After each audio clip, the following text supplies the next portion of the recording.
One last thing before we wrap up the report, ladies and gentlemen. Um, I've had to sit and think about this for a little while, and you know, going through my mind, Carlos Beltran going into the Hall of Fame, he may potentially wear a Mets hat.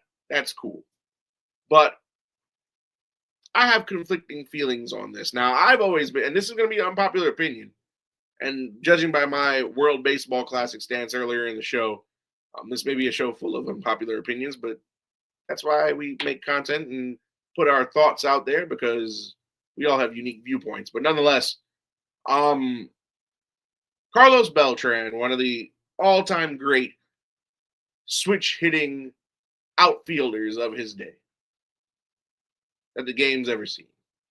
Former Kansas City Royal, 2 stints with the Astros, one resulting in a World Series victory. Former Met, former Cardinal. And he got elected to the Hall of Fame. By numbers alone, yes, he's deserving. But then this makes me think. You know, Pete Rose is the all-time hit king in baseball. That's probably a record that'll never be broken. Nobody will top Pete Rose in hits. Barry Bonds is the all-time home run leader. We probably may never see another 700 homer guy for the rest of our lifetimes. Probably for the rest of the history of the sport, because baseball will live far longer than any of us here on Earth right now will. And various other guys, the Alex Rodriguez's, guys like Keith Hernandez still not in the Hall of Fame, which is a travesty. 2-time MVP, won 2 World Series, all those gold gloves he won at first base between the Cardinals and the Mets. And just to name a few, many deserving guys with impressive numbers been snubbed in the Hall of Fame, snubbed out of the Hall of Fame for one reason or another. But if you could take guys like Roger Clemens and Barry Bonds who doped their way to success with steroids, or you could take a guy like Pete Rose and exclude him and ban him forever because he bet on baseball, then how does Carlos Beltran surpass all of that and get in? And some of you are probably saying, well, Alfred, why are you bringing this up, talking this way? And it dawned on me when looking at, when thinking about Carlos Beltran the other day, that 2017 Houston Astros World Series championship team won that championship in controversy. As you may know or may not know if you've been living under a rock or you're new to baseball and haven't figured it out or read about it, heard about it, looked it up, that was a fraudulent World Series that Houston Astros team won. They stole signs using video equipment. There was an investigation. It was all proven. You don't believe me? You can go ahead and Google it and read about it. And you know who one of the masterminds of that sign stealing scandal was? Carlos Beltran. Mike Fiers said it. He pitched on that 2017 Astros team. He exposed it all. And you know what the worst part is? And I like Carlos Beltran a lot. He gave me a lot of memorable moments in Shea Stadium when I was a high schooler. But he was asked when all this information was coming out, did you know about the scandal? Before he was even implicated. Did you know about the scandal? Oh, no, I don't know anything.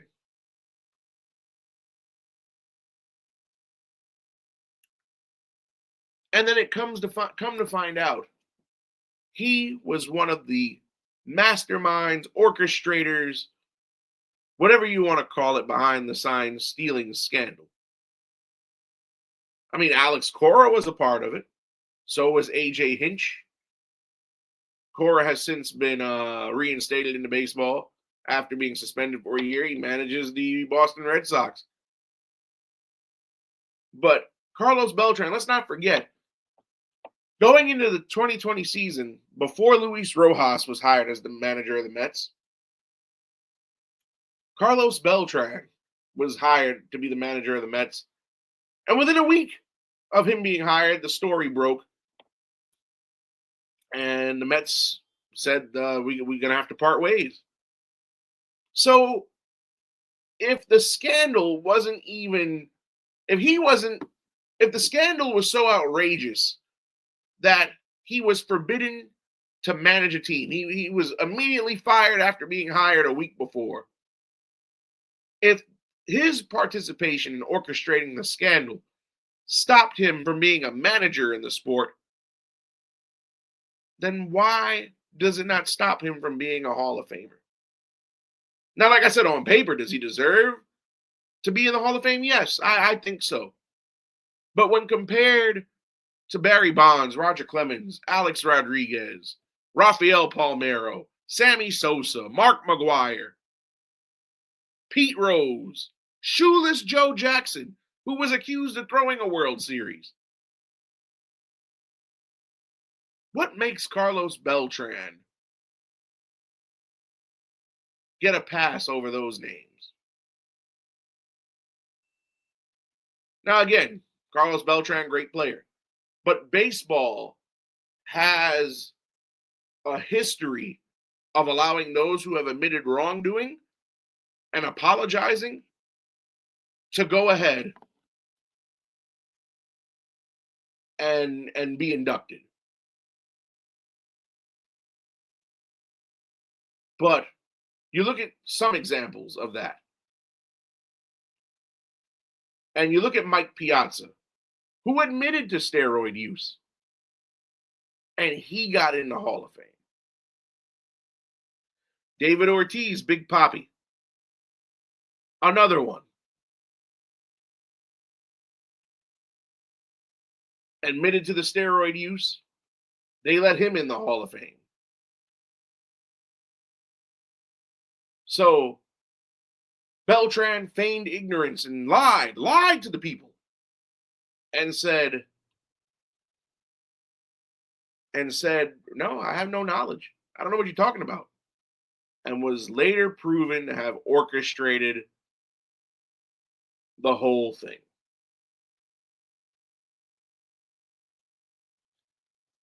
I'm not bashing Carlos Beltran, just for those of you out there. Nor will I defend him, because I personally believe if you cheat the game or screw the game, you shouldn't be enshrined in anything. But where is the fairness? If Pete Rose, who has a record that'll never be broken, over 4,000 hits, all-time hit leader, and he isn't in, then how does Carlos Beltran supersede that? Barry Bonds, most home runs. Nobody's probably going to hit over. Nobody else in our lifetimes probably joined the 700 club. Albert Pujols was the last one to do it because he played long enough. How does what Carlos Beltran did? And you know what? Well, of course, Barry Bonds with 762 home runs. We'll never see that again. But you know what? I understand. Even though I don't agree with it, I understand why Pete Rose got the punishment he did. I understand why Barry Bonds is getting the snub. I understand why shoeless Joe Jackson of the White Sox got the treatment he did. But isn't sign stealing and getting unfair competitive advantages and taking pictures and videos of the opposing team in the dugout and putting a camera in center field to record the signs of the catcher, and that's why they use PitchCom nowadays, so that this thing doesn't repeat itself. So look at the actions from orchestrating this scheme that came of this. Teams not using signs for the catcher anymore. Now they're going to PitchCom to avoid getting their signs stolen again. Banging a trash can and whistling because you know what pitch is coming because you've memorized the other team's signs and you got a World Series out of it. A lot of people say that doesn't happen. The Yankees probably go to the World Series in 2017, and then, who knows who would have won that year.